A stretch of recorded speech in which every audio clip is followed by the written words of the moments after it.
নমস্কার বন্ধুরা, মেহুলি রান্নাঘরে সবাইকে স্বাগত। আজ আমি একটা নতুন মিষ্টি তৈরি করলাম, কালাকাঁদ। শেষ পর্যন্ত দেখার জন্য সবাইকে অনুরোধ রইল। ভালো লাগলে সাবস্ক্রাইব করে দেবেন আর পাশে থাকা বেল আইকনটা প্রেস করে দেবেন। একটা মিষ্টি আপনাদের আমি কেটে দেখাচ্ছি, কত সুন্দর হয়েছে দেখুন, কত সুন্দর নরম একদম। এইভাবে বাড়িতে তৈরি করে খাবেন। আসুন তাহলে দেখা যাক আমি কিভাবে তৈরি করছি। দেখুন আমি কিভাবে তৈরি করি কালাকাঁদ। প্রথমে আমি কড়াই একটু জল দিয়ে দিয়েছি, দিয়ে গ্যাস জ্বেলে দিয়েছি। এবার আমি 1 লিটার দুধ দিয়ে দেবো। দিয়ে এটাকে আমি একবার ভালো করে ফুটে উঠলে ভিনিগার দিয়ে ছানা কাটিয়ে নেব। ভিনিগারটা আমি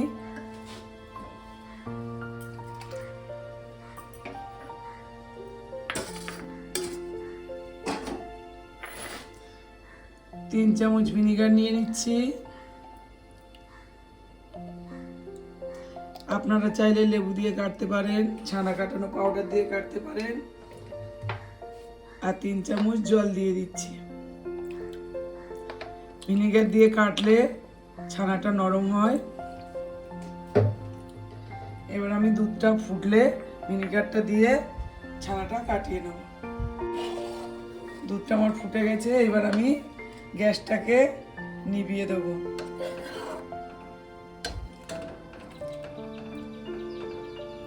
গ্যাসটা নিভিয়ে দিয়ে আমি 2 মিনিট ঠান্ডা করতে দিয়ে তারপরে আমি ছানাটা কাটিয়ে নেব। 2 মিনিট ঠান্ডা হলে আমি আস্তে আস্তে ভিনিগারটা এইভাবে দিয়ে, একেবারে দেব না, অল্প করে করে দেব।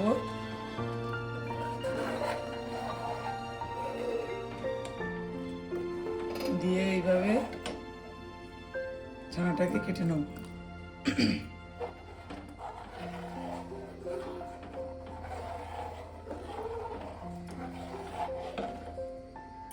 এবার আমি সবটা দিয়ে দেব।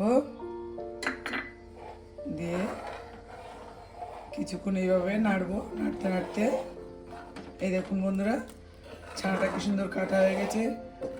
আপনাদের হয়তো বুঝতে অসুবিধা হচ্ছে, আমার গলাটা আজকে খারাপ আছে, ওই জন্যে আমি ভালো করে বলতে পারছি না। এই দেখুন ছানাটা কত সুন্দর হয়েছে, নরম হয়েছে।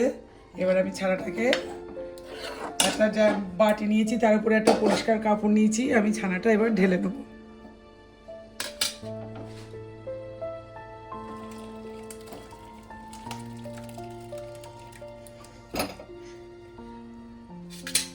ছানাটা আমি জলটাকে এবার ফেলে দিয়ে একটু জল দিয়ে ধুয়ে নেব,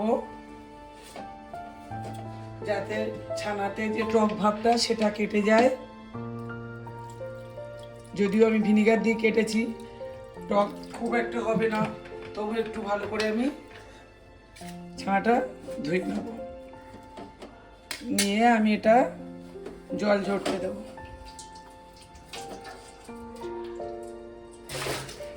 এইভাবে কিছুক্ষণ জল ঝরিয়ে নেব। আমার জল ঝরানো হয়ে গেছে, একটু চেপে নিলাম এইভাবে, বেশি চাপবো না। এবার ছানাটা আমি ঢেলে নেব। 1 লিটার দুধে আমার 200 গ্রাম ছানা হয়েছে। ছানাটা একটু ঠান্ডা করে আমি ভালো করে হাত দিয়ে মেখে নেব। যতক্ষণ আমার ছানাটা একটু ঠান্ডা হচ্ছে, ম্যাশ করে নেব, ততক্ষণ আমি 250 গ্রাম দুধ কড়াতে দিয়ে জাল দিতে দিয়ে দিলাম। দুধটা ততক্ষণ আমার ফুটতে থাক। এবার আমি ছানাটাকে ভালো করে এইভাবে হাত দিয়ে দিয়ে ম্যাশ করে নেব।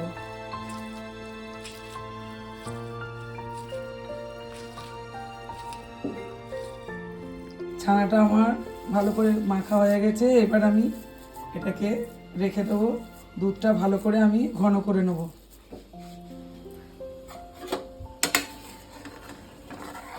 দুধটা জাল দিয়ে ভালো করে আমি ঘন করে নেব। দুধটা অনেকটাই আমার ঘন হয়ে এসছে, আর একটু ঘন করে নেব।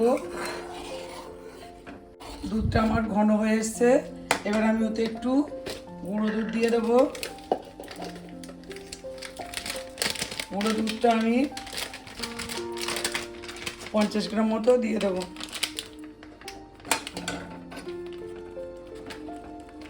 গুঁড়ো দুধটা দিলে তাড়াতাড়ি ঘন হয়ে যায় আর খেতেও টেস্ট হয়।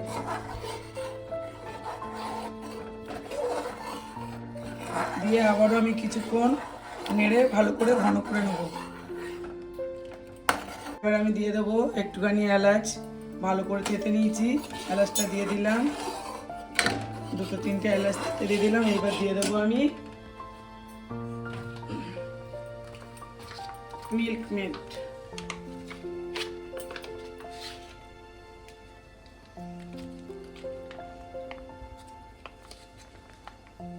এটা দিলে সন্দেশটা টেস্টি হবে। 2 চামচ মতো আমি দিয়ে দিলাম মিল্ক মেড।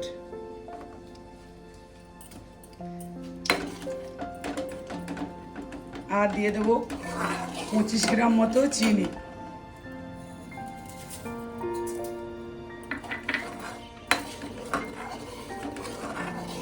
মিল্ক মেডটা দিয়ে আপনারা চিনিটা নাও দিতে পারেন, ওটা থেকেও মিষ্টি হবে হালকা। এবার আমি দিয়ে দেবো যে ছানাটা ম্যাশ করে রেখেছিলাম, ছানাটা।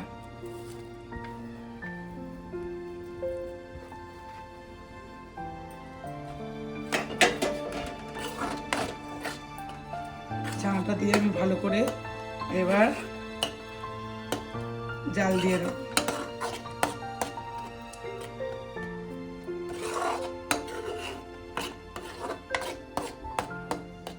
আমার সন্দেশটা হয়ে গেছে, এবার আমি তুলে নেব। গ্যাসটা নিভিয়ে দিলাম। একটা পাত্রে আমি এমনি প্লেন কাগজ নিয়েছি, আপনাদের যদি বাটার পেপার থাকে দিয়ে দেবেন, আমার কাছে নেই তাই আমি এমনি কাগজ দিয়ে দিলাম। এইভাবে সন্দেশটা আমি এইভাবে দিয়ে দেবো। দিয়ে আমি 2 থেকে 3 ঘন্টা রুম টেম্পারেচারে রেখে দেবো।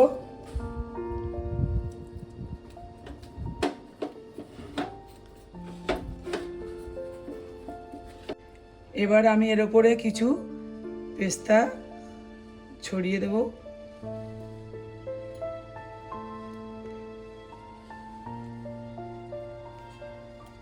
আপনারা অন্য কিছু ড্রাই ফ্রুট দিতে পারেন, আমি পেস্তা দিয়ে দিলাম।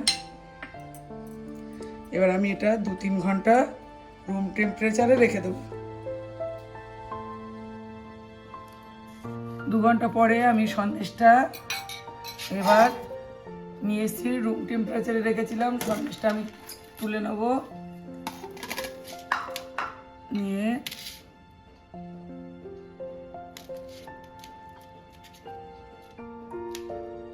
আমি একটু বড় বড় পিস করব, আপনারা চাইলে ছোট করতে পারেন।